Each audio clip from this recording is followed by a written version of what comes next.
Tayong lahat pa itumayo para sa ating salita ng Panginoon na pagbabatayan sa mensahe sa umagang ito. Ito po ay nakasulat sa mga gawa, Acts 26 verse 30 hanggang 32. Ito po ang sinasabi, at nagtindig ang hari at ang gobernador at si Bernice at ang mga nagsiupong kasama nila. Verse 31. At nang sila'y makahiwalay, ay nangagsalitaan sila sa isa't isa na nagsisipagsabi, ang taong ito ay walang anumang ginagawa na marapat sa kamatayan o sa mga tanikala. Verse 32. At sinabi ni Agripa kay Festo, mapalalaya sana ang taong ito kung hindi naghabol kay Cesar. Tayo po ay sandaling manalangin. Lord, salamat po Panginoon sa mga salita mo na aming binasa na pagbabatayan sa umagang ito. Basbasan niyo po ang mga salitang ito na patuloy na maitanim sa aming mga puso. Ito po kami samot dalangin sa pangalan ng Panginoong Jesus. Amen.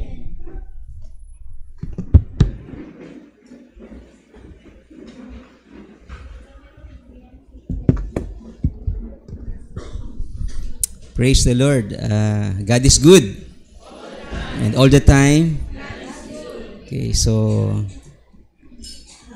marami po tayo ngayon at ito'y isang magandang problema, no? At saka challenge po sa atin na patuloy na manalangin na pagkalooban tayo ng Diyos pagkalooban na tayo ng Diyos ng Church Lot and Building. Sino po yung nagpipray sa inyo na magkaroon tayo ng Church Lot and Building? Amen po. So praise God po. Yung iba po sa atin ay nagdo-donate na po, no, or offering na po para sa ating Church Lot and Building. Kung hindi pa po kayo kasama sa nagkakaloob, ay pwede tayong magkaroon ng envelope, no, para po at magkaroon tayo ng pledge kay Lord na bigyan na tayo ng Church Lot and Building. Okay? At the same time, yung lugar, no, na kung saan gusto niya na tayo ay magtayo, no, at sana pinagpipray natin na dito po tayo sa parting Tunasan lang, no, para accessible po sa lahat, at hindi na sana yung mga looban, no, para madali para sa ating lahat na dumalo. And we believe that in due time, no, in God's timing, perfect time, ay pagkakalab yun sa atin ng Panginoon. Amen po? Okay. Amen po? Amen. Amen. Praise God. Okay. Now,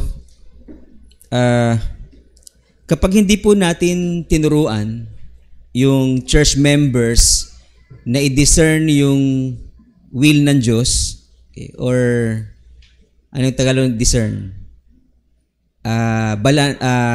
Balansehin o kaya ay salain yung kalooban ng Diyos ayon sa tinuturo ng banal na kasulatan, anong mangyayari? Halimbawa, hindi tayo natuto na ma-discern yung truth, ma-discern yung will ng Diyos, masala kung ano yung totoo sa hindi totoo, ayon sa tinuturo ng Biblia. Ano mangyayari sa mga members? Madadaya sila ng kaaway, di ba, sa mga huling araw na ito. So, in other words, mahalaga na ma-discern natin ang kalooban ng Diyos, malaman natin kung ano yung katotohanan galing sa Kanya at yung katotohanan galing sa kaaway, no? Sapagkat ang kaaway ay nagpupunla ng mga kasinungalingan at balikong katotohanan sa mundong ito, at ang nakakalungkot ay tinatanggap yon ng karamihan sa sanlibutan. Yung mga tao na hindi malalim sa salita ng Panginoon ay ine-embrace yung mga worldly principles na pinupunla ng kaaway, kaya marami sa atin ay nandadaya, di ba? Marami sa atin ay nagnanakaw, marami sa atin ay nagpapakamatay, marami sa atin ay nalilito sa katotohanan sapagkat nadaya sila ng kaaway sa mga maling aral at maling prinsipyo na marami sa mundong ito. So, in other words, importante na tayo ay maging discerning. Amen po? Maging matalas ang ating pakiramdam, matalas ang ating pangunawa, or pag-intindi sa kung ano yung katotohanan nanggagaling sa ating Panginoon. That's why ang title ng sermon for this morning ay paano ba natin madidiscern o paano tayo maging discerning sa pag-exercise natin ng ating faith. Hindi lang tayo yung nananampalataya sa Diyos ng hindi natin alam kung ano yung ating pinananampalatayanan or yung ating paniniwala. Gusto natin na yung ating pananampalataya ay tugma doon sa katotohanan ng ating pinapanampalatayanan, walang iba kundi ating Panginoon. Okay. So mula ron tayo sandaling manalangin. Heavenly Father, we come before your merciful presence, Panginoon. You, our merciful God, Panginoon, na kami ay nabubuhay sa kabila na kami ay nasa iyong harapan, sa iyong kabanalan. Salamat sapagkat ikaw ang nagpatawad sa amin at nagpapatawad sa aming mga kasalanan kung kaya't kami nakakaharap sa inyo sapagkat kami nililis po ninyo, Panginoon, sa aming karumihan. Salamat po sa umagang ito na kayo magtuturo po sa amin, Holy Spirit. I pray that you would grant us, Panginoon, yung isang puso na bukas sa iyong salita, Panginoon, at handang may isipan, Panginoon, na nauunawaan, Panginoon, ang iyong mga nais ibahagi po sa amin, Panginoon. Ituro po sa amin sa pamagitan ng iyong salita. Ito po aming dalangin sa pangalan ni Jesus. Amen. Amen. Now, marami-rami po ang information na i-download po sa atin ngayon or tatanggap po natin, so bear with me. Importante na sa pagiging discerning or para maging discerning po tayo, dapat alam po natin yung pagtanggap ng katotohanan or maintindihan natin kung ano yung will ng Panginoon, at marami pong aspeto na dapat nating talakayin para maintindihan ang will ng ating Panginoon. Ito po din topic nito ay in-include po natin sa ating discipleship materials sa level 4 ng leadership class sa lesson 7. So sa verses 30 hanggang 31, makita po natin dito na napatunayan ni King Agrippa at ng iba pang matataas na tao sa Judea. Si Bernice ay kapatid ni King Agrippa. Siguro kaya siya binanggit sapagkat isa sa mga prominenteng tao sa kanilang panahon. So napatunayan nila na walang rason para mabilanggo si Pablo at ipapatay. Okay? Ang taong ito ay walang anumang ginawa na marapat na siya ay mamatay o mabilanggo. At may dalawang reasons si Luke na sumulat ng Book of Acts sa part na ito ng kanyang narrative. Okay? Kaya niya isiningit ang kaganapang ito sa buhay ni Paul tungkol sa nakita ng mga hari ni Haring Agrippa at ng mga prominenteng tao na humahatol sa kanya na wala siyang kasalanan sapagkat merong dahilan si Luke sa pagkasulat niya nito. Okay? Una, gusto niyang ipakita sa kanyang readers na si Paul ay inosente at tapat na lingkod ng Diyos. Okay? Mali yung binibintang ng mga Hudyo sa kanya, walang katotohanan lahat ng iyon, siya ay inosente, therefore siya ay tapat na lingkod ng Diyos. Konting reflection lang po dito po sa katotohanan ng ito. Tayo po, wala ba tayong ginagawang mali? O ikaw ba ay inosente and yet may mga taong galit sa'yo? Parang si Paul, di ba ganyan? No? Wala naman siyang mali, wala naman siyang ginagawang mali o kasalanan, and yet maraming tao ang galit sa kanya. O wala ka bang ginawa o ginagawa na sapat na ikaw ay parusahan o disiplinahin? Well, ang ating church ay seryoso sa pagdidisiplina ng ating mga kasalanan. Pero tandaan po natin na merong kasalanan na hindi siguro kailangan na humantong dun sa pagdidisiplina sa paraan na itatakwil ang isang mananampalataya sapagkat napatunayang hindi pa siya talaga mananampalataya. May mga kasalanan na sapat na iangat doon sa disciplinary actions, di ba? At dito tayo kinakausap ng Panginoon, ano ba yung mga ginagawa natin na sapat na tayo ay parusahan o disiplinahin? Si Paul ay walang sapat na dahilan para siya disiplinahin, walang sapat na dahilan para siya ikulong, no?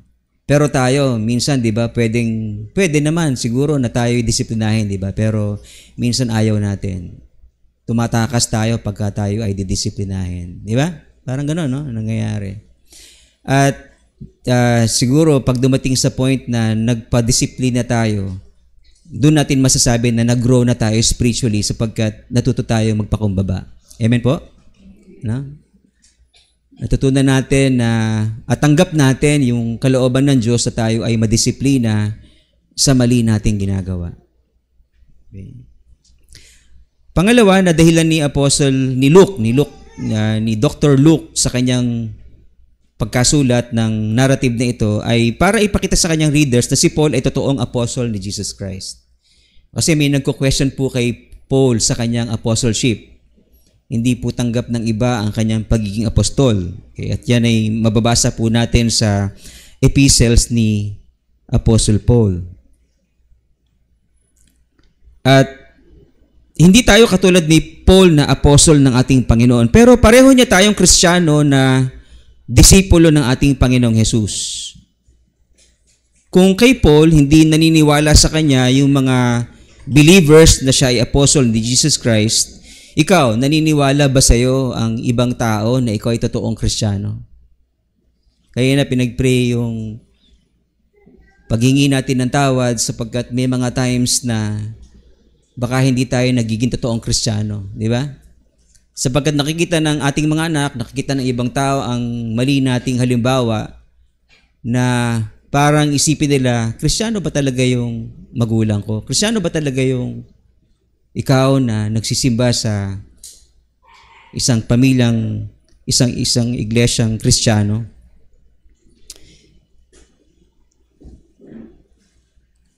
Ilan lang ito sa gustong ituro ng Panginoon sa mga talatang ito. Pero dito tayo magdedwell sa verse 32. Verse 32.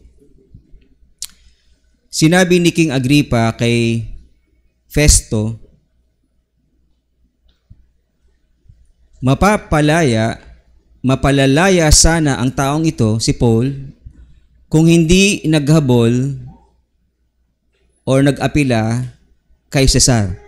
Sapagkat maalala po natin, di ba, sa mga previous verse, na nag-apila si Apostle Paul na iangat kay Cesar ang kanyang kaso sapagkat wala siyang pag-asa doon sa hukuman na under ni Felix, no, nung time na yon, Governor Felix. Dahil yung mga Hudyo ay pilit siyang pinapapatay. So, mag-reflect tayo ng sandali. No? Tingnan natin yung talatang ito. Isipin natin. Sabi ng talata, mapapalaya sana ang taong ito kung hindi siya nag-apila pa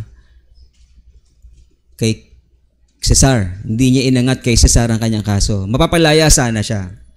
Ano yung pwede natin maisip? Palagay niyo. Kung tayo ay ginagabayan ng Holy Spirit, ano yung sinasabi ng talatang ito? Mapapalaya sana si Paul kung hindi siya nag-request na iangat kay Cesar ang kanyang kaso. Ano ibig sabihin nun?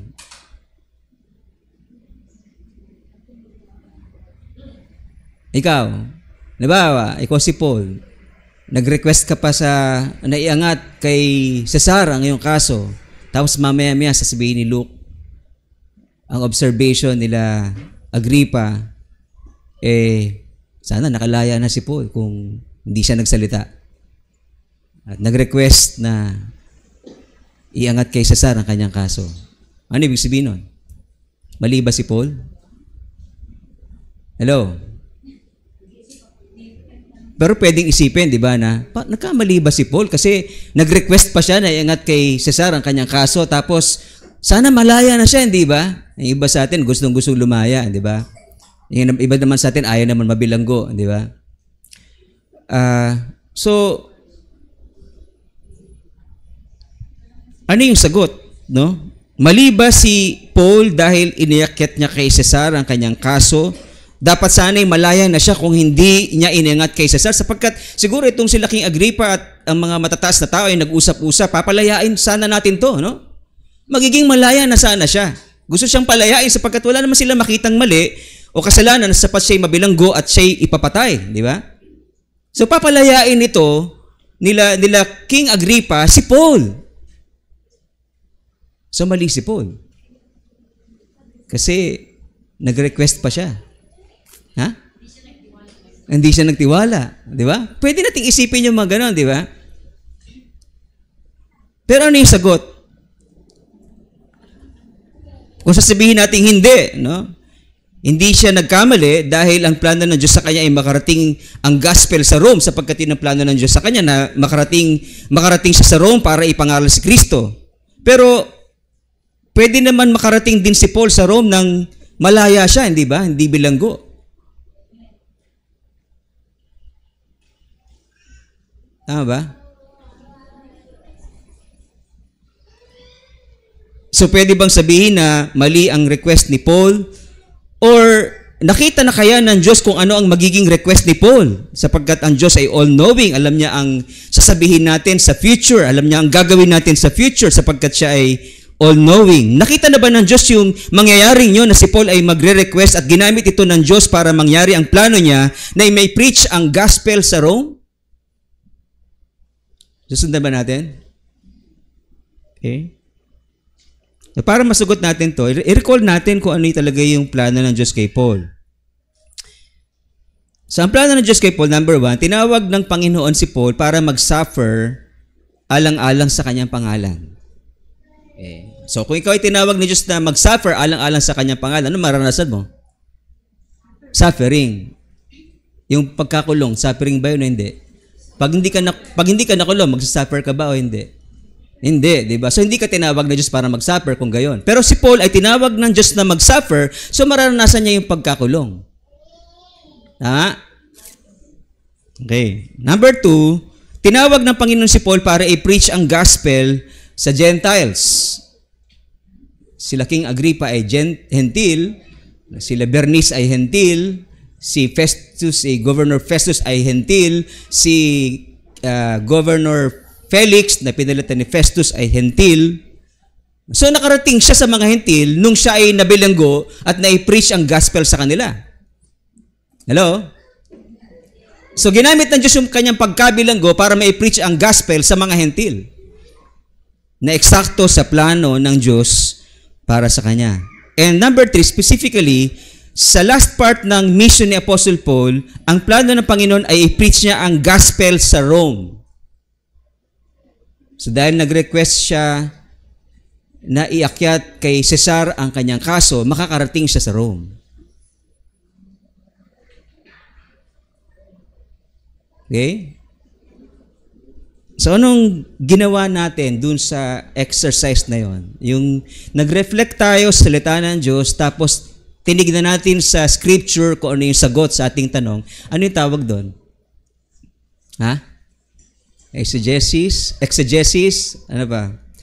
At saka yung in-apply natin yung paano magkaroon ng strong discernment sa pag-intindi ng will ng Diyos. Tama? Okay? So mula dito, nais kong i-emphasize ang importance tungkol sa strong discernment in exercising our faith. In-exercise ni Paul ang kanyang faith.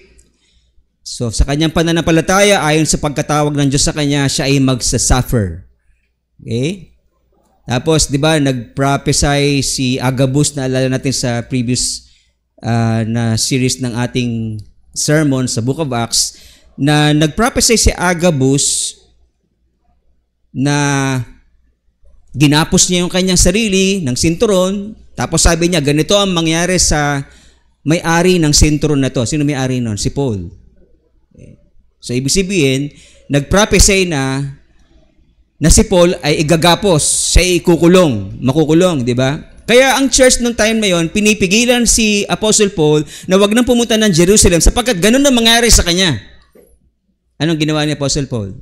Pumayag siya sa sinasabi ng church o hindi? Buong church yung nagsasabi sa kanya noon na wag na siyang tumungo sa Jerusalem sapagkat mangyari sa kanya kung ano yung na-prophesy sa kanya. Medyo dumugo yung puso ni Apostle Paul sapagkat hindi naintindihan ng church yung plano ng Diyos sa kanya na siya'y magsasuffer alang-alang sa kanyang pangalan. So, parang ganito yung gusto ko makita natin. No? Parang medyo minsan merong kalituhan sa atin kung ano ba talaga ang will ng Diyos. Makulong ba si Apostle Paul o hindi? Sapagkat yung church ay pinipigilan siyang pumunta ng Jerusalem para siya'y wag nang makulong. Pero si Paul, ginigiit na ito yung kalooban ng Diyos sa akin. Kaya sabi ng church, eventually, pumayag na rin sila at sinabi, mangyari kung ano yung kalooban ng ating Panginoon. Okay? So may mga panahon sa buhay natin na pwedeng malito tayo sapagkat marami tayong desisyon sa buhay na parang nahihirapan tayong balansehin kung ano yung gagawin natin sapagkat may ibang nagsasabi, ganito ang gawin mo. May ibang nagsasabi, ganito ang gawin mo. Alin yung paniniwalaan natin? At meron mga propeta na bulaan na nagkalat sa ating panahon at sa mga susunod na panahon na kung hindi tayo magiging discerning sa will ng Panginoon ay pwede tayong madaya ng kaaway. So mahalaga na maging discerning tayo sa pag-exercise ng ating faith. Kasama na dito yung issue tungkol sa prosperity gospel. Ano po? Sapat marami sa atin nalilito na hindi ako tinawag ng Diyos para maging mahirap. Or hindi tayo tinawag ng Diyos para maging mahirap. Mayaman tayo sa harapan ng Diyos. Di ba? Oh. Iba nga, sabi, walang pangit. Di ba? Lahat tayo magaganda. Oh.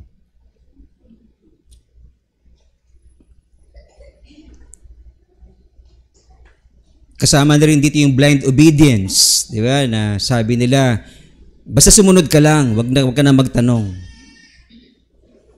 So ano gagawin natin sa mga panahong ito na marami tayong ikinalilito sapagkat mayaman ba talaga ako? Ba't ganito yung nangyari sa akin para naman hindi ako mayaman? Di ba? Now, para maintindihan natin to, lilipat tayo sa ibang talata ng scripture. At ito'y application nung nakita nating katotohanan dun sa Acts na kung saan nakita natin ang importance ng strong discernment kung ano ba talaga ang will ng Panginoon kay Apostle Paul.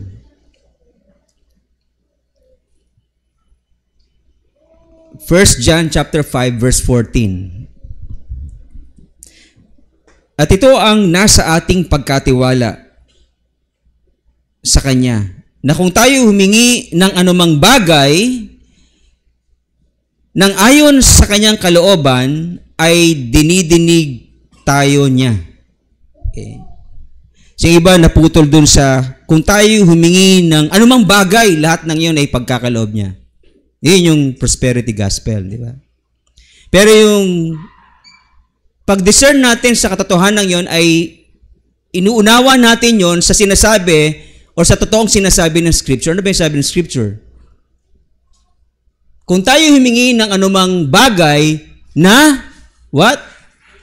Ayon sa Kanyang kalooban, ibibigay niya yon. So, ang ibibigay ng Lord sa atin ay hindi lahat.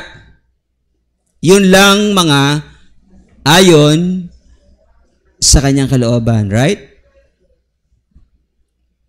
So, doon pa lang, malalaman na natin kung gaano ka-strong ang ating discernment sa will ng Diyos. Amen po? Okay. Pinapaalala po ni Apostol Juan po dito na ang pag-exercise natin ng ating faith sa ating Panginoon, sa anumang hinihiling natin ay palagi dapat sang-ayon sa kalooban ng Diyos according to His will. Confident tayo sa hinihiling natin sa Diyos dahil pinapaunawa niya sa atin ang Kanyang kalooban. So kailangan po natin ng strong discernment para timbangin ang will ng Diyos kasabay ng pag-exercise natin ng ating faith. Now, tandaan po natin na ang faith natin ay nagre-require sa atin ng full trust, una sa kanyang being, pangalawa, full trust sa kanyang word. Amen po? Okay? Para maging tama yung pananampalataya natin, dapat magtiwala tayo dun sa kung sino yung Diyos at kung ano yung salita niya. Ano yung sinasabi niya na dapat ating paniwalaan. Okay. Napunta po tayo sa una. Ang faith natin sa Diyos ay nagre-require sa atin ng full trust sa kanyang being. Okay. Hebrews chapter 11 verse 6. At hindi kinalulugdan ng Diyos ang hindi nananalig sa kanya.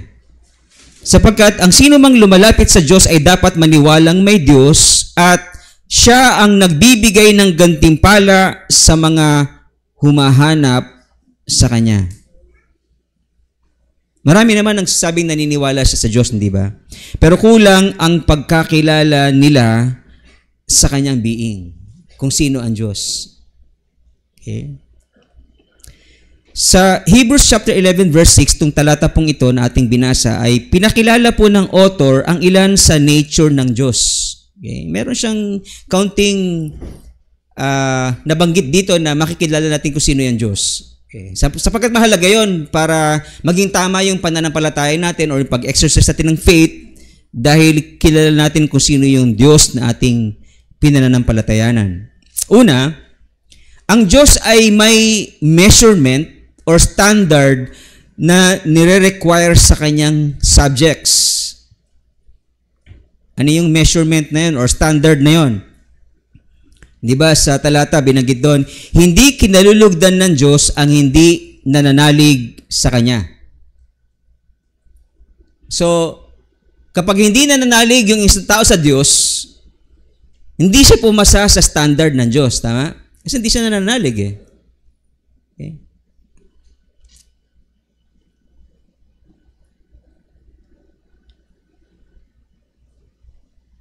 At pangalawa, sa verse na ito ay makita po natin na ang Diyos ay good and just. Bakit? Sapagkat sa talata sinabi, siya ang nagbibigay ng gantimpala sa mga humahanap sa Kanya. So mabuti ang Diyos sapagkat siya ay nagbibigay ng gantimpala.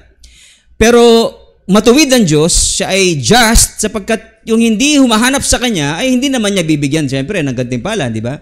Sapagkat yun ang Kanyang salita. So kung gusto mo ng gantimpala, anong gagawin mo? Maniwala ka. So yun yung standard ng Diyos, di ba? Yun, ganun kabuti ang Diyos, same time, ganun siya ka-just sapagkat ang bibigyan niya lang ng gantimpala ay yung naniniwala sa Kanya. Yung hindi naniniwala ay walang gantimpala na makakamit. So kailangan natin makilala kung sino ang Diyos sa pag-exercise natin ng faith, di ba? Hindi tayo faith lang, naniniwala ako na ganito ganyan and yet hindi naman natin kilala ang Diyos kung sino siya. For example, ang Diyos ay banal, di ba? Ang Diyos ay holy. O tapos sabihin natin, naniniwala ako na pag tumaya ako sa loto, mananalo ako. May holiness ba doon? Di ba?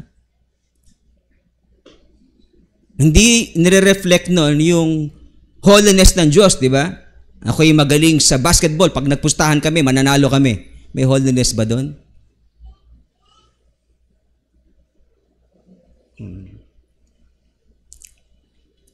Dahil kilala natin yung Diyos, kung sino siya, yung pag-exercise natin ng faith ay tugma doon sa pagkakilala natin sa Kanya. Naku po natin. Okay? Gaano mo kakilala yung Diyos? Iyon ang tanong po sa atin. So, ang faith natin sa Diyos ay tugma dapat sa pagkakilala natin kung sino siya. Kaya tayo naniniwala na doon po sa miraculous healing ay dahil may tiwala tayo sa kapangyarihan ng Diyos na magpagaling. Amen po? Yeah. Halimbawa, yung babaeng dinudugo ng 12 years, sabi niya kapag mahawakan ko lang yung hibla ng damit ng ating Panginoong Yesus, ay gagaling ako, sabi niya sa kanyang sarili. Bakit? Sapagkat nakilala niya si Jesus na may kapangyarihang magpagaling. Di ba? Kilala niya kung sino si Jesus, siya may kapangyarihan magpagaling. So, mahawakan ko lang yung hibla ng kanyang damit, ay gagaling ako. Naniniwala siya sa kung ano yung meron ang Diyos, kung ano yung kayang gawin ng ating Panginoon sapagkat kilala niya ang Panginoon ng mga oras na yon. So, naniwala siya sa miraculous healing. Kaya tayo naniniwalang ibibigay ng Diyos ang inihiling natin sa Kanya ay dahil kinikilala natin siya bilang Father natin sa heaven. Di ba? Alam natin na hindi tayo magkukulang sapagkat ang Diyos, ang tatay natin sa langit, at ang isang tatay ay nagpo-provide sa kanyang anak ng kanyang mga kailangan. Di ba? Kaya tayo naniniwala sa pag-asa ng kaligtasan at ligtas tayo sa tiyak na kapahamakan ay dahil nagtitiwala tayo sa Diyos bilang isang gracious God, bilang isang forgiving God, and bilang isang loving God. Amen po? Di ba? Kung hindi ka naniniwala ang Diyos ay gracious, hindi ka maniniwala ikaw ay maliligtas, di ba? Kung hindi ka naniniwala ang Diyos ay forgiving, hindi ka maniniwala ikaw ay papatawarin ng Diyos. So, kailangan maniwala ka kung sino ang Diyos at ano yung kaya niyang gawin para sa atin, para alam natin kung paano manampalataya sa Kanya. May kasalanan ka. Malaki yung kasalanan na gawa mo. Naniniwala ka bang ikaw ay papatawarin ng Diyos? Depende kung kilala mo ang Diyos na siya ay gracious, di ba? And forgiving. Dapat maniwala ka na ang Diyos ay gracious, loving and forgiving bago ka maniwalang papatawarin ka niya. So maraming panggatong halimbawa na kailangan nating unawain para sa pag-exercise natin ating faith. Now, kung mali yung or kulang yung pagkakilala natin sa Diyos ay makaka-apekto ito sa ating pananampalataya. Halimbawa, hindi gumagaling yung iba dahil posibleng nagdududa sila sa kapangyarihan ng Diyos, di ba? Mas naniniwala sila sa kapangyarihan ng siyensya. Di ba? Kaya hindi sila nakaranas sa kagalingan sapagkat hindi nila nakikita ang Diyos na kaya silang pagalingin. Or may kapangyarihan magpagaling. Hindi nakakatanggap ang iba ng kasagutan sa kanilang mga panalangin sapagkat baka kulang ang tiwala nila sa Diyos bilang kanilang tatay sa langit or baka hindi pa sila tunay na anak ng Diyos para tawagin nilang tatay ang ating amang nasa langit sapagkat ang sabi ng banal na kasulatan, para tayo bigyan ng karapatan ng Diyos ng tawagin kanyang anak, anong kailangan gawin natin? John 1:12. To those who received Him, to those who believed in His name, He gave them the right to become children of God.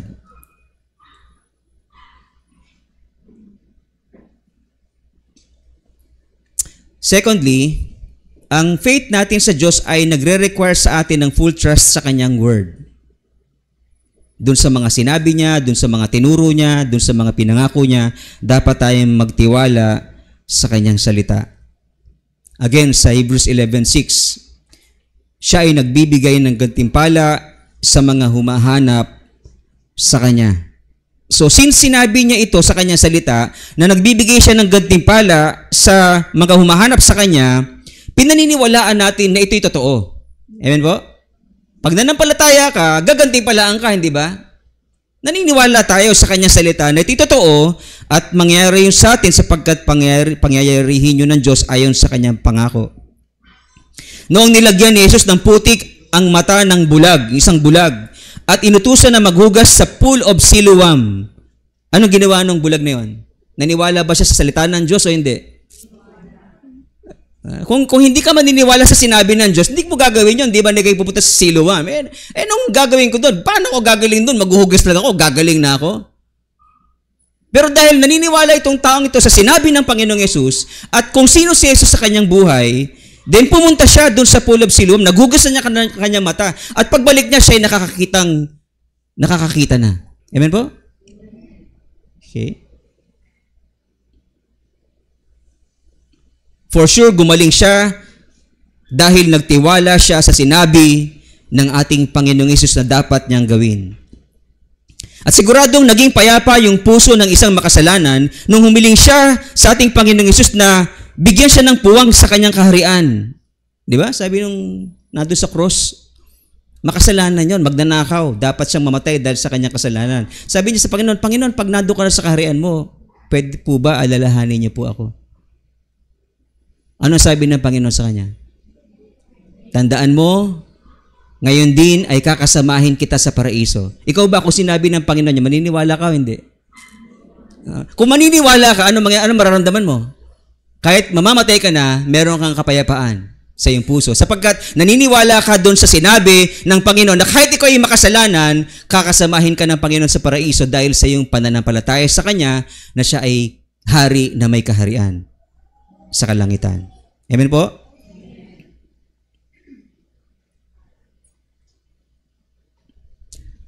Sabi ng Panginoon sa mga alagad, no?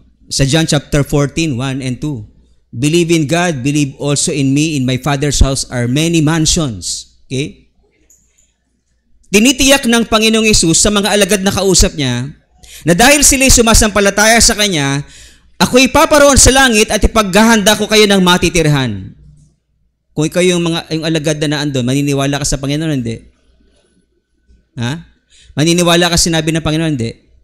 Kung hindi ka maniniwala, hindi ka mananampalataya, di ba? Kung ikaw ay naniniwala, ikaw ay mananampalataya. At yun ang dahilan kung bakit ikaw ay makakapasok sa kaharian ng Diyos sapagkat pinangako ng ating Panginoong Hesus sa Kanyang salita nang sino mang sumasampalataya sa Kanya at sa nagsugo sa Kanya ay merong silid sa Kanyang kalangitan, sa Kanyang kaharian. Amen po? Palapakan po natin ang Panginoon. So, ang faith natin sa Diyos ay nagre-require sa atin ng full trust sa Kanyang being at sa Kanyang sayings. Okay? Sa Kanyang word. Now, palawakan natin ito para maging strong ating discernment, lalo pang maging strong ang ating discernment sa will ng Diyos sa pag-exercise ng ating faith. Number 1, dapat nating i-acknowledge yung mga conditional promises of God. For example,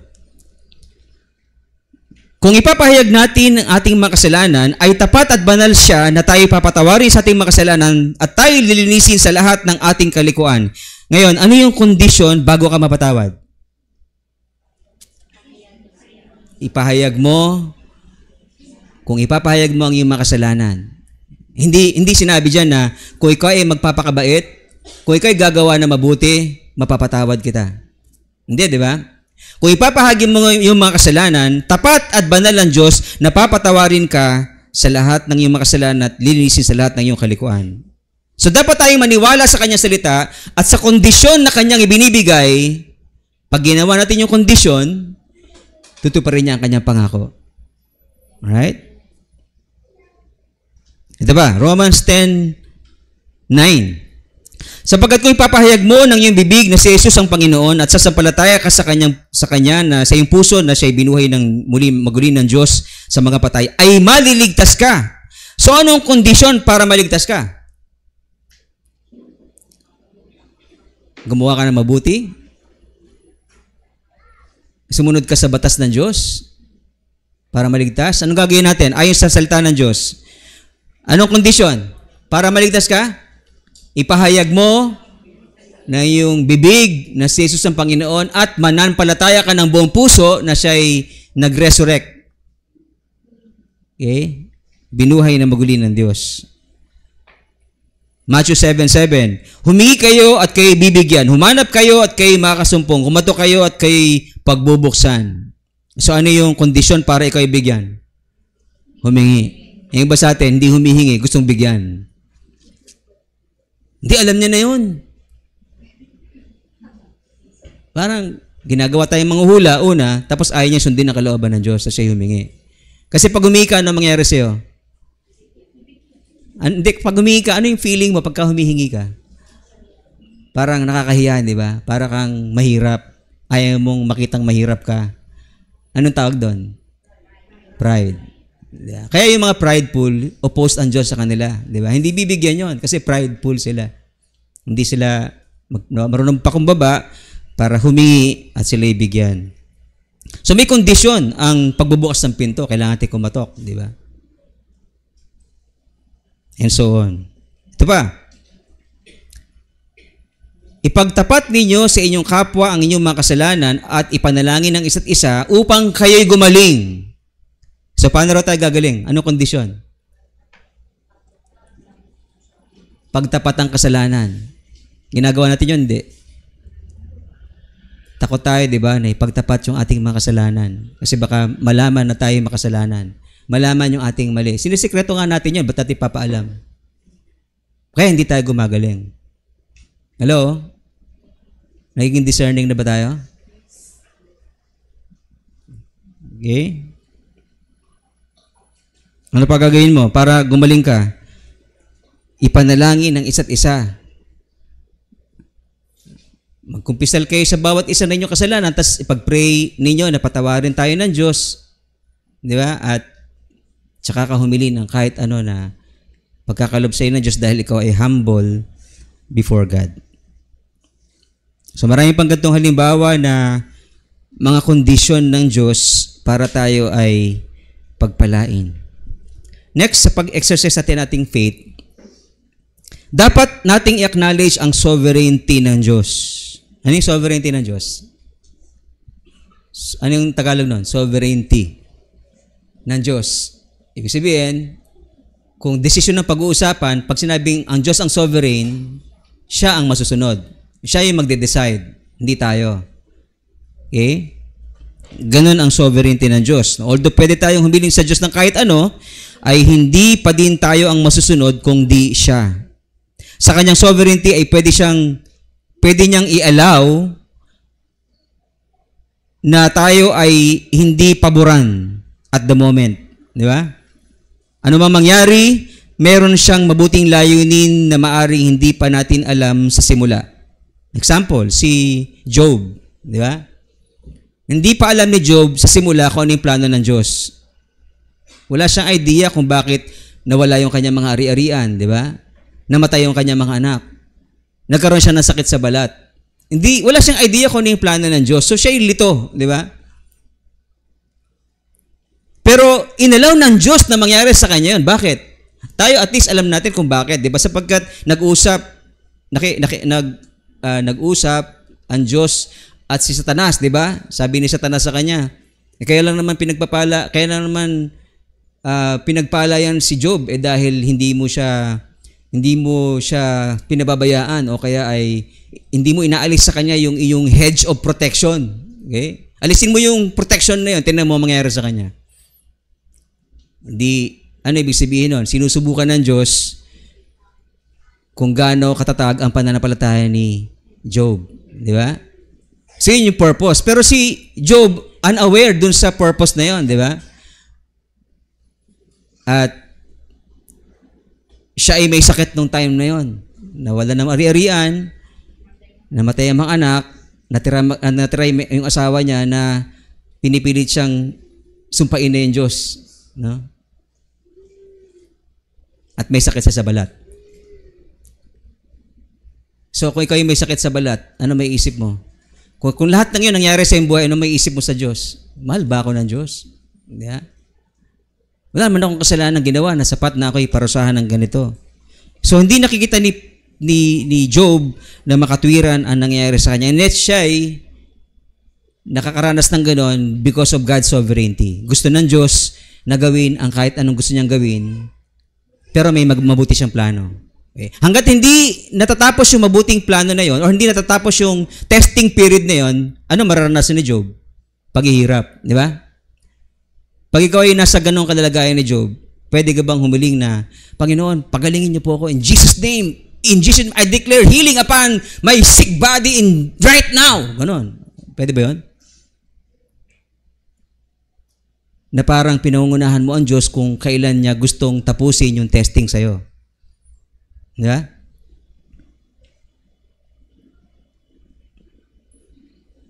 So kailan lang siya gumaling? Kailan lang bumalik sa kanya yung nawala sa kanya?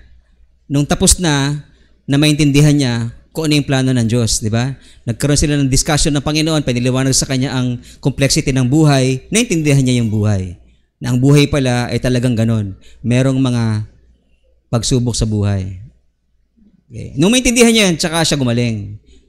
Tsaka siya pinagpala muli ng Panginoon ng fourfold sa mga nawala sa kanya. Ganon din si Joseph, nung makaranas siya na pagkaisahan ng kanyang mga kapatid, di ba? Naging alipin siya ay nabilanggo, kahit siya inosente. Pero sa bandang huli ay lumitaw ang perfect plan ng Diyos na ginamit siya ng Diyos para mailigtas ang lahi ni Abraham sa 7 taon ng taggutom. Yeah? Kung kayo nasa panahon ni Joseph, nakulong ka, ano ba kasalanan ko, Panginoon? Ba't ganito nangyari sa buhay ko? Hindi mo alam yung plano ng Diyos. Yung pala, sa bandang huli, ang plano niya ay gawin kang pinakapangalawa sa hari at pangunahan ng Ehipto. Diba? Sa 7 taon ng taggutom. Para maligtas ang lahi ni Abraham, kanyang mga kapatid, magulang, sa 7 taon ng taggutom.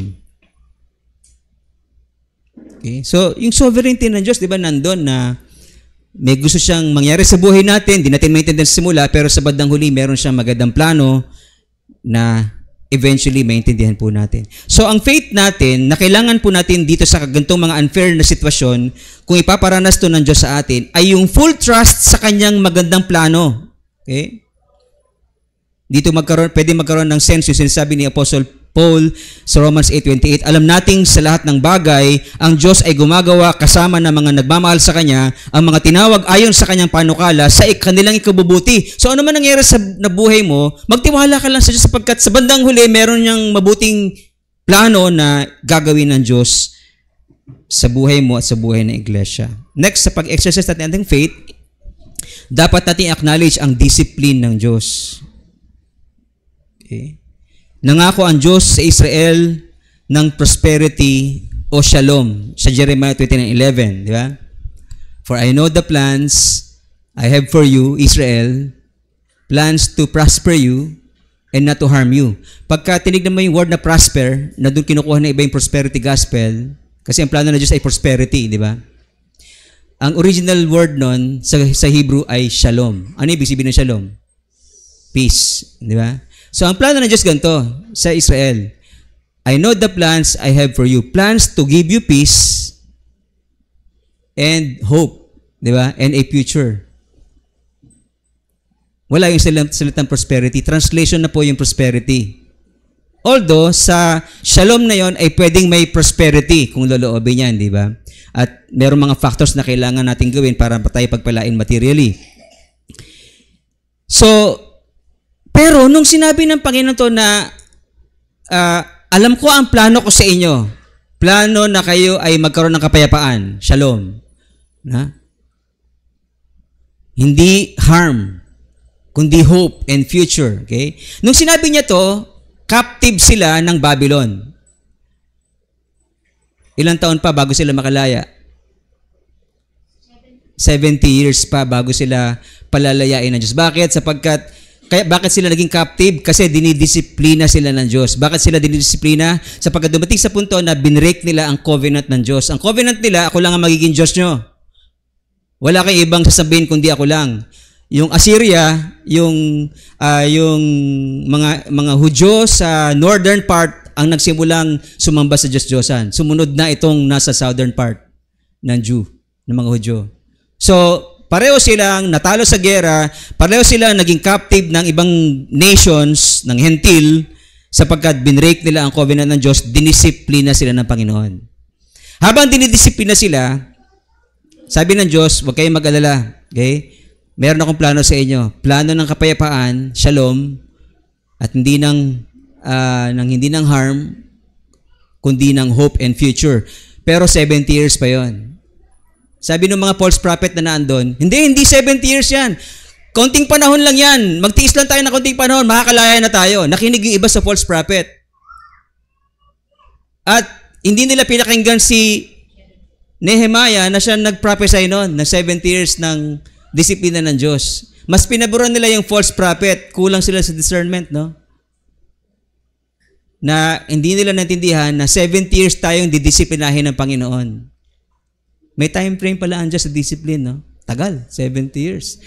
Patay na yung iba, hindi pa sila nakakaranas ng shalom. Ha? Hindi pa sila nakakaranas ng prosperity. Patay na sila.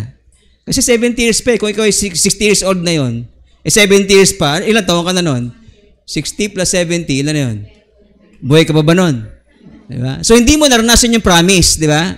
Hindi mo naranasan yung pangako ng shalom at hindi harm, di ba? Kundi hope And hindi mo nakita yung future na yon, yung promise ni Lord na yon sa Jeremiah 29:11, kung ikaw ay buhay pa nung time na yon, hindi mo naranasan. Sino nakaranas nun? Yung next generation ng mga kabataan, di ba? Kasi buhay pa sila nun. Yung mga 6 years old, 7 years old, 70. Ang buhay na to ay 70.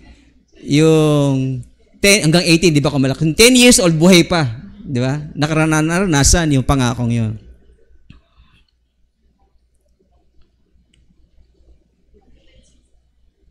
So, ang faith na kailangan natin dito pagka tayo sakaling dinidisiplina ng Diyos ay full trust sa Kanyang timing kung kailan niya tatapusin yung pagdidisiplina. Magtiwala tayo sa Kanya na matatapos din yung disiplina, pero sa Kanyang timetable, hindi yung pipilit natin, di ba? At maniniwala sa mga false prophet na hindi 70 years yan. Maikling panahon lang ang disiplina sa'yo. Unfair naman ng Lord, 70 years, tagal-tagal naman. Paano naman ako sasagana nung 70 years na yun? Di ba? Pero yun ang Diyos, sovereign, kilala mo siya bilang Diyos na sovereign, dinidisiplina ka ng Diyos, so maghintay ka at magtiwala na tatapusin niya yung pagdisiplina sa kanyang timing. Pwede rin siguro na humiling tayo sa kanya ng extra grace, di ba? Lord, wag naman sobrang higpit ng disiplina. Lord, pwede bang 3 palo lang sa halip na 7 palo? Ganon. Todo mo na yung 3, yung 7 malalakas, palakasin mo yung 3 para maging parang 7, para konting hirap lang, parang gano'n, di ba? You see?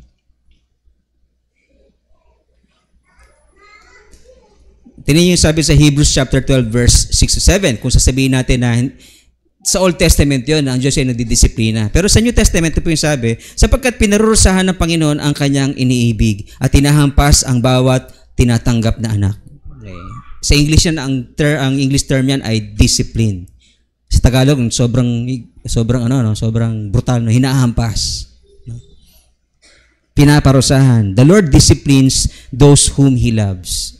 Those whom He loves, yeah. Or the Lord chastiseth, no? Yung chastisement, di ba, meron kasamang palo kasi yun, kaya yun ang Tagalog ng ginamit, hinahampas. So, matuwid yung pamalo sa mga anak natin, di ba? Tama lang na paluin natin sila. Kaya lang, syempre, may stage yung pamalo no? Mga bata lang yan Pagka sila teenager na, hindi na appropriate yung palo sa kanila, no? Parang, meron pang ibang way na tayo magdisiplina sa kanila except sa pagpapalo. Next, pag-discern natin sa ating pag-exercise ng faith, dapat natin acknowledge ang purpose ng Diyos sa buhay natin. Si Paul ay may thorn in the flesh. Diba? Ilang beses siyang humiling para maalis yung thorn in the flesh na yun?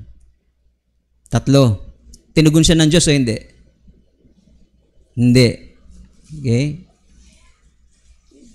Yung thorn of the flesh na wala nakakaalam sa atin kung ano yun, di ba? Ang sabi na iba, baka may sakit siya kasi, di ba, pinagbabato siya hanggang sa mamatay, tapos buhay pa pala siya. So, parang nagkaroon siya ng sakit na bunga ng pagbabato sa kanya. Or iba pang mga siguro na dahilan ng kanyang karamdaman. Pero, hinilin niya sa Diyos na gumaling siya and yet, hindi siya pinagbigyan ng Diyos. At ano yung purpose ng Diyos? Bakit hindi siya pinagaling? Ano yung purpose ng Diyos? Purpose ng Diyos sa 2 Corinthians, kung babasahin po natin 7-10, ito ay para ilayo si Paul sa pagiging conceited or palalo at matutong maging kontento sa Panginoon sa kabila ng kanyang kahinaan at mga pasakit. Dahil yung calling niya, di ba? So tinuturuan siya ng Diyos na sa kapansanan mo, sa kahinaan mo, sa mga pasakit mo, makontento ka. Pwede ba yun? Makontento ako sa kahirapan? Makontento ako sa sakit? Ganun si Paul, di ba? Para sa kanya, sapagkat yun ang layunin ng Panginoon sa kanya, tanggap niya na ganun ang kanyang sitwasyon. So dapat i-consider natin yung purpose ng Diyos sa buhay natin. May purpose siya na dapat yun ang mangyari, hindi yung pinipilit nating mangyari sa buhay natin.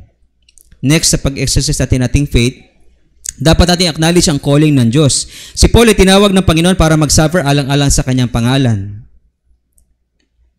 Habang nakakulong siya, dahil kay Kristo, yung ibang Kristiyano, malaya, di ba? Unfair. Parang unfair, di ba? Ba't ako nakakulong, yung ibang Kristiyano? Hindi. Ako naman yung matatag sa aking pananampalataya. Ako pa yung nagpipreach para sa inyo. Pero ako yung nakakulong, sila malaya. Di ba? Pero tanggap niya yung kanyang pagkakulong sapagkat yun ang kanyang calling. Tinawag siya para doon. So tanggap niya kung ano yung calling na binigay sa kanya ng Panginoon. Si John the Baptist ay lingkod ng Diyos. Pero ang damit niya ay balat ng camel. At ang pagkain niya ay locusts and wild honey. At yon sabi sa mga commentaries ay katulad ng calling ng isang propeta. Katulad ni Elijah sa 2 Kings chapter 1 verse 8. At ganun din sa Zechariah chapter 13 verse 4. Sapagkat yung mga propeta ay ganun manamit, ganun mamuhay. Dahil tinawag siya bilang isang propeta, ganun dapat siya mamuhay. Ang pagkain niya ay pulot-pukyutan at wild locusts, no? Locusts at yung damit niya ay balat ng camel. Hindi pareho ng mga nasa palasyon, di ba, na magagara ang kasuotan. Kaya kung susuriin natin yung prosperity gospel sa puntong ito sa buhay ni John, hindi mayaman si John, so siya ay hindi Kristiyano. Hindi siya nananampalataya, di ba, sa Diyos. Ganun ba yun? Sabihin natin. Hindi siya totoong believer sapagkat hindi siya naniniwalang siya ay mayaman sa Diyos. Biro mo, damit niya ganun lang. Di ba? Samantalang ibang mayayaman, magagara ang kasuotan. Doon natin dinidiscern ang will ng Diyos sapagkat may kanya-kanya tayong calling. Mayaman si John the Baptist sapagkat siya ay maraming ipon sa langit. Bakit? Dahil naglilingkod siya bilang propeta ng ating Panginoon. Pinugutan siya ng ulo ng malaon, di ba? Dahil sa kanyang pangangatwiran ng katuwiran ng Diyos, no? At yun ay may gantimpalang nakalaan sa kanya sa langit. So mayaman siya sa gantimpala sa kalangitan. Yun ang tunay na mayaman. Mamaya didiscuss natin yung true riches. Now, tungkol sa pagpapayaman, meron tayong gustong bilisan, no, na ang pagyaman ay pwedeng sabihin na result ng combination ng wisdom and hard work. Amen po? Para tayo umaman, kailangan natin ng wisdom and hard work. Sabi ni Pablo, huwag pakainin ang tamad. Hindi hardworking yan, di ba? So para tayo umaman, kailangan tayo maging hardworking and may wisdom. Si Jacob ay yumaman dahil sa pagtitiyaga niya sa pag-aalaga at pagpaparami ng mga hayop sa pamagitan ng kanyang breeding techniques. May wisdom doon, di ba, sa breeding techniques. At siya ay masipag sa pag-aalaga ng hayop, kaya siya ay yumaman in terms of itong mga dumaming hayop, no, na kanyang inaalagaan. Si Paul ay yumaman dahil siya ay tent maker. At sa pagiging tent maker, kailangan dito po ng wisdom, di ba, ng skills. At syempre ng sipag. Pero yung yaman ni Apostle Paul at yung mga disciples ay hindi pareho ng yaman na meron yung hari at yung mga malapit sa hari. Di ba? Hindi naman pareho yun eh. Merong ibang level ng yaman ang yung hari sa mga panahon nila. At kung kumpara yung mga apostles dun sa mga hari, so mahirap pa rin ang tingin sa kanila, di ba? Hindi kasing yaman ng mga mayaman sa panahon nila. So hindi pa rin sila pinagpala. Hindi sila prosperous. At hindi nangyari sa kanila yung plano ng Diyos ng prosperity. Proverbs chapter 10:4-5, ang kamay ng tamad ay tiyak na magdarahop, ngunit magbubunton ng yaman ang kamay na masinop. Ang nag-iimpok kung tag-araw ay nagpapakita ng katalinuhan, wisdom, ngunit ang natutulog kung anihan ay nagtitipo ng kahihiyan. Number 2, ang pagpapayaman ay pwede ding sabihin na result ng combination ng greediness and unrighteous ways. Sugal, di ba? At iba pang mga unrighteous ways. Si Zacchaeus ay naging tax collector, pero pinapahirapan niya ang mga tao sa laki ng tax na dapat nilang bayaran. Ito ay dahil sa sobrang taas ng bid ni Zacchaeus para makuha niya ang posisyon ng pagiging tax collector. Pabor sa hari ng Rome, ang pinakamataas na bid, pero pahirap ito sa mga magbabayad ng buwis. Dahil sa greediness, baliwala kay Zacchaeus ang mahirapan ng mga tao sa pagbabayad ng malaking buwis, magkaroon lang siya ng malaking pera. Meron siyang wisdom, kaya lang wisdom of this world. Para siya umangat na maging tax collector, kailangan siya yung pinakamataas na bid. Oh, hari, okay, mahal na hari, ang aking bid na kokolektahin sa mga tao ay 1 billion. Nagbid yung isa pa. Ako, mahal na hari, ay 2 billion. Nagbid na naman si Zacchaeus. Ako po, 3 billion. Sabi ng mga tao, sobrang taas na nun. May nagtumawad na isa, 3.1 billion. Siya tumawad, 4 billion. Wala nang tapos wala nang natatawa doon, 'di ba? Sapagkat sobrang taas na noon. Siya nakakakuha, pero pahirap 'yon sa mga magbabayad ng buwis. Kaya maraming galit sa kanya. Siya ay Hudyo, pero galit sa kanya mga kapwa niyang Hudyo dahil sa kanyang greediness sa pera. At sa maling paraan ng pagyaman.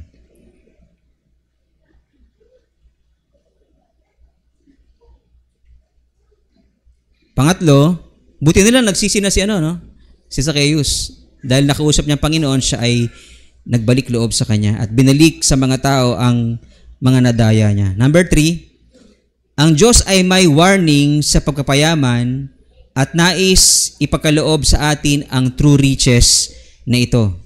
1 Timothy chapter 6 verse 9, ang mga nagnanasang yumaman sa anumang paraan ay mauhulog sa tukso at sa bitag ng masasamang hangaring magtutulak sa kanila sa kapahamakan.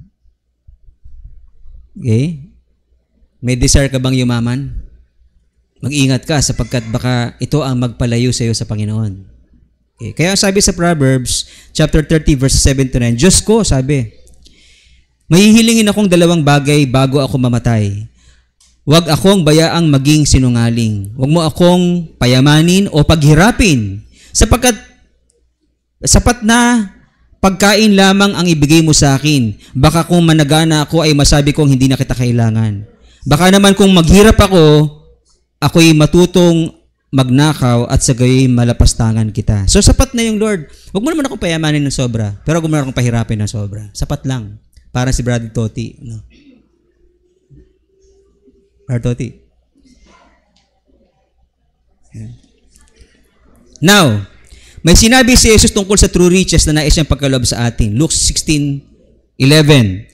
Kung hindi kayo mapagkakatiwalaan sa mga kayamanan sa libutang ito, sino magtitiwala sa inyo sa tunay na kayamanan? So, meron true riches na gustong ibigay ang Diyos sa atin. Gusto niya ipagkatiwala sa atin yung true riches na yon, pero sino pagkakatiwalaan ng true riches na yon? Sino sa atin? Ang karapat dapat bigyan ng true riches. Okay? Ano yung true riches na yon? Sa Luke chapter 12, 31 to 33, gayon may hanapin ninyo ang kanyang kaharian. Idaragdag sa inyo ang mga bagay na ito. Ano yun? Yung mga material needs. Huwag kayo makatakot, munting kawan, sapagkat nakalulugod na mainam sa inyong Ama ang sa inyo'y ibigay ang kaharian. Ang gusto ibigay sa atin na Diyos sa true riches ay ang kanyang kingdom. Sapagkat sa kanyang kingdom, nandun ang tunay na kayamanan. Amen po? Ayoko nun, pastor, kasi hindi naman pera yun. May pera din dito, sabi, unahin mo ang kanyang kaharian, idaragdag sa iyo ang mga bagay na ito. Ano yun? Bagay yun, di ba? Pero bukod sa bagay, meron pang true riches, yung kanyang kingdom. Dalawang gusto niya ibigay, in other words. Pero sa una, may kondisyon. Unahin mo ang kanyang kaharian at ang kanyang katwiran. Dapat mamuhi ka sa katwiran ng Diyos bago ka pagpalain materially. Kasi hindi naman niya pinagpapala yung mga magnanakaw, di ba? Hindi niya pagpapalain yung mga mandaraya, kulang sa timbang, yung kanilang mga pagbebenta. Di ba? Kasi hindi sila pagkakatiwalaan ng mga tao at ng Diyos. So, ang true riches na nais bigay ng Diyos sa atin ay ang kanyang kaharian, ang kayamanan sa langit na hindi nauubos. Ito ay part ng reward ng Diyos habang nagiging priority natin ang kanyang kaharian at ang kanyang katwiran. At habang pinagpapala tayo ng Diyos materially, ay nagiging pagpapala naman tayo sa iba sa pamagitan ng pagbibigay. So, ang true riches ay yung kayamanan sa langit, okay? At ang truly rich ay yung mapagbigay. Kung hindi ka nagbibigay, hindi ka totoong mayaman. Di ba? Ano sabi sa Acts 20:35, lalo pang mapalad ang mapagbigay kaysa tumatanggap. Kung puro tanggap lang tayo, hindi tayo blessed. Yeah? Kung nagbibigay tayo, tayo ang totoong blessed. 1 Timothy chapter 6:17-18, sabihin mo sa mga mayaman na huwag silang magmataas, huwag silang umasa sa kayamanang di mananatili, kundi sa Diyos na masaganang nagkakaloob ng lahat ng bagay sa ating ikasisiya. Turuan mo silang gumawa ng mabuti. Turuan mo silang magpakayaman sa mabuting gawa. Maging bukas ang palad sa at matulungin sa kapwa. Kaya tayo, pag mayroong nangangailangan po sa atin, sa church, nagbibigay tayo ng tulong as a church. At the same time, kung sino pa yung gusto magbigay at mag-abot sa taong yon ng nangangailangan, ay hinihiling natin na tulungan natin siya ng sama-sama. Sa ganitong paraan, sila makakapag-impok para sa hinaharap at magkakamit ng tunay na buhay. In conclusion, paano natin dapat exercise ang ating faith according to God's will? Magtiwala tayo sa kayang gawin ng Diyos. Walang imposible sa Panginoon. Amen po? Okay. Pero, magtiwala tayo sa pangako ng Diyos. Okay? At magtiwala tayo sa pangako ng Diyos, tapat sa kanyang salita. At magtiwala naman din tayo sa mabuting plano ng Diyos. Anumang pangit na sitwasyon, sa bandang huli ay gagawin niya ang kanyang mabuting plano. Pang-apat, magtiwala tayo sa pagdidisiplina ng Diyos. Humiling ng extra grace habang inihintay na matapos ang kanyang pagdidisiplina. Number 5, magtiwala sa true riches na nais niyang ibigay sa atin. Ang kanyang kaharian, ang kanyang kayamanan sa langit, ito ang true riches, at ang truly rich ay pinagpapala ng Diyos para maging pagpapala sa iba. Number 6, magtiwala tayo sa mga conditions ng Diyos. Seek God's kingdom first and His righteousness, at lahat ng pangangailangan mo materially ay ibibigay, idaragdag niya sa iyo. Sabi po sa Matthew chapter 7 verses 15-16, mag-ingat kayo sa mga bulaang propeta. Sabi ng ating Panginoong Yesus, nagsisilapit sa inyo na may damit tupa, datapat sa loob ay mga lobong maninila. Sa kanila mga bunga ay inyong makikilala sila. Nakapuputi baga ang mga ubas sa mga tinikan o ang mga igo sa dawagan? In other words, sinasabi ng Panginoon dito na totoo ito sa panahon ng Biblia at panahon natin na mayroong mga false prophets na nagkalat. Tuturuan tayo ng mga bagay na ikadilito natin. Totoo ba na ako'y yayaman talaga? Totoo ba na ako'y susunod na lang ng pikit mata sa isang leader? Alam natin kung paano balansin lahat ng ito sapagkat tinuruan tayo ng Panginoon kung paano i-discern ang truth according to His will. Let's all stand up and let's commit our lives to God.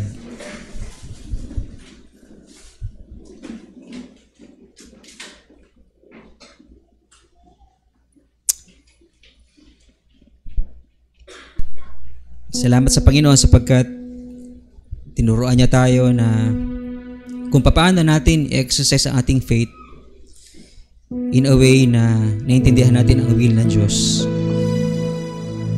Salamat sa Panginoon na ngayong sa mga oras na ito, sa pagtuturo niya sa atin, mas magiging discerning tayo sa pag-exercise ng ating faith. Nananampalataya tayo sa Diyos na makapangyarihan siya, kaya niyang gawin ang lahat. At alam din natin na may panahon na tayo dinidisiplina niya. Alam natin na may panahon na nasa mga pasakit tayo sapagkat meron siyang plano na hindi natin alam sa simula. Pero may magandang siyang plano sa bandang huli. So, alam natin kung paano magtiis. Alam natin kung paano maging kontento sa buhay. Sapagkat kilala natin kung sino ang Diyos sa ating buhay. At alam natin ang kanyang magandang plano para sa atin. Hindi tayo nagdududa sa kanyang magandang planong ito kahit na pangit ang mga sitwasyon natin. Pero may mga principles din na tinuturo niya sa atin para tayo sumagana, maging masipag tayo, humingi tayo ng katalinuhan sa Kanya para magawa natin ng maayos ang ating trabaho at doon tayo i-reward ng Diyos at ng mga tao sa ating kasipagan at katalinuhan. So in other words, gusto tayong pagpalain ng Diyos materially and even yung true riches sa kanyang kingdom nais niyang ibigay sa atin. both materially and spiritually. Gusto kang i-bless ng Diyos, pero kailangan nating magtiwala sa Kanya. Kailangan natin sundin ang Kanyang mga instruction. Kailangan natin sundin ang Kanyang mga, tuparin ang Kanyang mga kondisyon. Gusto niya maligtas tayo, pero kailangan natin magsisi. Kailangan nating manalig sa ating Panginoong Yesus. At ikumpisal ng ating bibig na siyang ating Panginoon at tagapagligtas. So kung hindi mo pa nagagawa yun sa iyong buhay na magtiwala sa Diyos, yung tiwala mo sa kaligtasan mo ay ikaw. Magtitiwala ka sa gagawin mo para ikaw ay maligtas. Well, tinuturo ng Panginoon sa atin, magtiwala ka sa Kanya na siya ang magliligtas sa iyo. Hindi ikaw ang magliligtas sa sarili mo. So isuko mo ang buhay mo sa Kanya. Ipahayag mo ang pananalig mo sa Kanya sa pamagitan ng iyong bibig at sa pamagitan ng iyong puso. Manalig ka na si Jesus ay Panginoon. Siya ang isinugo ng Ama para ikaw ay maligtas. Namatay siya para sa iyo. Nabuo sa Kanyang dugo para mapatawad ang iyong makasalanan. Yun ang susi para ikaw ay maligtas. Ang mahugasan ng Kanyang dugo. Kung ikaw ay magsisisi, tatalikuran ng makasalanan, tatanggapin si Jesus sa iyong puso at hingi ng tawad sa iyong mga kasalanan, patatawarin ka niya, at pagkakalooban ng buhay na walang hanggan, pagkakalooban ng karapatang tawagin niyang anak, sapagkat ginawa mo ang isang simpleng kondisyon na magtiwala sa Kanya bilang hari at tagapagligtas ng iyong buhay. Isuko mo ang buhay mo sa Panginoon ngayon. Manalangin ka mula sa iyong puso ng pagsisisi at pagtanggap sa ating Panginoon. Panginoon, nagpapakumbaba po ako sa inyo. Humihingi ng tawad sa aking mga kasalanan. At nagpapasalamat sa pagkatanda mo akong patawarin. Pinapahayag ko po ang aking mga nagawang kasalanan sa inyo, humingi ng tawad. Salamat sa pagpapatawad mo at binubuksan ko ang pinto ng aking puso. Tinatanggap kita bilang aking Panginoon tagapagligtas. Magmula ngayon, ikaw na po maghari sa aking buhay. Ikaw na po ang masunod. Hindi na yung mga gusto ko, kundi yung kalooban mo ang siyang mangyari sa buhay ko. Pinaghahari kita sa aking buhay at tinanampalatayanan na ikaw ang magliligtas sa akin hanggang sa huling araw na aking buhay. Kung ito'y pinalangin mo sa harapan ng ating Panginoon, well, ang Diyos ay tapat sa Kanyang pangako. Handa Kanyang patawarin or pinatawad ka na niya sa iyong mga kasalanan at pinagkaloob sa iyo ang kapatawaran at buhay na wala hanggan. Sapagkat yun ang Kanyang pangako sa Kanyang salita, naniniwala tayo sa pangako niya. Sa John 3:16, for God so loved the world that He gave His only begotten Son, that whosoever believes in Him should not perish, but have everlasting life. Naniniwala tayo na meron tayong everlasting life sapagkat ayon sa Kanyang salita, ang sino man sumampalataya sa Kanya ay hindi na mapapahamak, kundi meron ng buhay na walang hanggan. Lord, we thank you for your wonderful promises. We believe and accept, Panginoon, and we put our trust, Panginoon, in your promise na meron kaming eternal life because of our faith in your Son, Jesus Christ. Because of your grace and your mercy sa aming buhay. Salamat po sa kaligtasan. Nawa, hindi na kami ang mag-enjoy nito, kundi ang iba pang mga tao na nasa aming paligid. Panginoon, sa aming pamilya na malayo sa inyo, dalangin po namin sila na sila magbalik loob at magsisi sa kanilang mga kasalanan at magbalik loob sa inyo. Panginoon, tanggapin ka bilang kanilang Panginoon tagapagligtas. Dalangin namin patuloy mo kaming gamitin as a church, Panginoon, para mag-disciple ng mga tao. Mailapit namin sila sa inyo mula bata hanggang sa mga matatanda, Panginoon. Pagpalain niyo po ang aming mga gawain sa kids outreach, Panginoon, na maging instrumento mo ito para maligtas ang mga tao, Panginoon. Hindi lang yung mga bata, kundi kanilang mga magulang. At yung aming mga Bible studies sa mga bahay-bahay, Panginoon, magkaroon ng bunga ito ng kaligtasan, Panginoon, sa mga taong nakikinig ng inyong salita at sumasampalataya sa inyo, Panginoon. At pinaghahari ka sa kanilang buhay. Lord, nagpapasalamat din kami sa mga diriwan ng kanilang kaarawan. We pray that you would continue to bless them. kanilang family, Panginoon. Bless you rin po, Panginoon, sila at mga desires nila sa kanilang puso according to your will, pagkaloob niyo po sa kanila. Mga may anniversaries, patuloy po na patatagin niyo po ang kanilang pagsasama bilang mag-asawa at sila ay maging mabuting halimbawa sa kanilang mga anak ng pag-iibigan at pagpapatawaran, pag-uunawaan, Panginoon. Maghari sa bawat tahanan namin ang pag-ibig mo, ang pagpapatawad, upang anumang problema na aming kinakarap bilang isang pamilya, ma-overcome namin ang lahat nito sapagkat ikaw ang naghahari sa aming tahanan. We pray for our brothers and sisters who are sick in the name of Jesus Christ, our Savior, our Healer. Lord, we pray for your healing grace to be upon us, Panginoon. Even ngayon, Panginoon, sa may mga sakit sa amin, hawakan mo, imparte ng iyong katawan at hilingin ang kagaling ng Panginoon sa kanyang pangalan. Sa pangalan ni Jesus, sinahawakan namin ang bahagi ng aming katawan na may karamdaman. In Jesus' name, we pray for a healing touch, O God. We believe in your power to heal, Lord Jesus. Thank you for your healing grace. Umaasa kami sa iyong kapangyarihan at naniniwala sa iyong sovereignty. Kung kailan mo kami gustong pagpalain, Panginoon, maghihintay kami at maniniwala sa iyong pagkapala. Pagpalain niyo po ang aming mga businessmen, businesswomen, Panginoon. Bigyan niyo po sila ng wisdom and more blessings, mga clients, Panginoon, customers. Ikaw ang magkakaloob sa kanila, Panginoon, ng pagkapala habang sila ay sumusunod sa inyong kalooban. Pinagahari ka sa kanilang buhay. Ginagawa ang matuwid sa iyong harapan. Idaragdag mo sa kanila ang mga pagpapala sa mga aming career persons, Panginoon.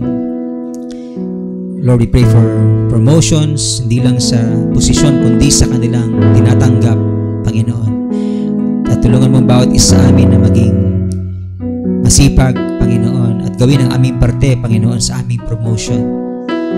Lord Jesus, we pray for the students, Panginoon, na sila ay maging matalino, Panginoon, mag-aral ng mabuti, maging disiplinado, Panginoon, sa kanilang pag-aaral. Huwag silang ma-impluwensya na kanilang mga barkada sa mali, kundi sila ang maging taga-impluwensya sa katuwiran mo, Panginoon. Sila ang magsisilbing asin at ilaw sa kanilang mga classmates at magdadala sa kanila, Panginoon, sa iyong paanan upang makilala kanila bilang Panginoon tagapagligtas. Dalangin namin na patuloy mo kaming punuin ng iyong Santong Espiritu, palakasin sa aming spiritual na buhay. Punuin niyo kami ng inyong pag-ibig, ng kagalakan, kapayapaan, ng kabutihan, ng self-control, Panginoon, nang sa gayon ma-overcome namin ang lahat ng temptations and trials na kinakarap namin sa buhay. Lord, we pray na palakasin niyo po kami in Jesus' name. I-encourage niyo po kami para hindi kami sumuko na maglingkod sa inyo, Panginoon. Palakasin niyo po aming loob. Patatagin niyo po ang aming pananampalataya. Turuan niyo kami magtiis sa mga paghihirap. Marami pa kaming dadaanang paghihirap. Tulungan niyo kaming maging kontento sa mga paghihirap upang hindi kami sumuko. At magtiwala na may gantimpala kami sa inyo dahil sa aming paglilingkod na ginagawa at mga pagtitiis na dinadanas alang-alang sa inyong pangalan. Lord, hayaan niyo po sa inyong lingkod ipataw ang sa bawat isang iyong bendisyon sa Kanya na makapag-iingat sa inyo upang hindi kayo magkasala at makapagharap sa inyo na walang kapintasan at may malaking kagalakan sa Kanyang kaluwalhatian sa isang Diyos na ating tagapagligtas sa pamagitan ng ating Panginoong Hesus sa Kanyang kapurihan, karangalan, kadakilan, kapangyarihan mula pa ng una, ngayon at magpakilanman, and all of God's people say, Amen. God bless everyone.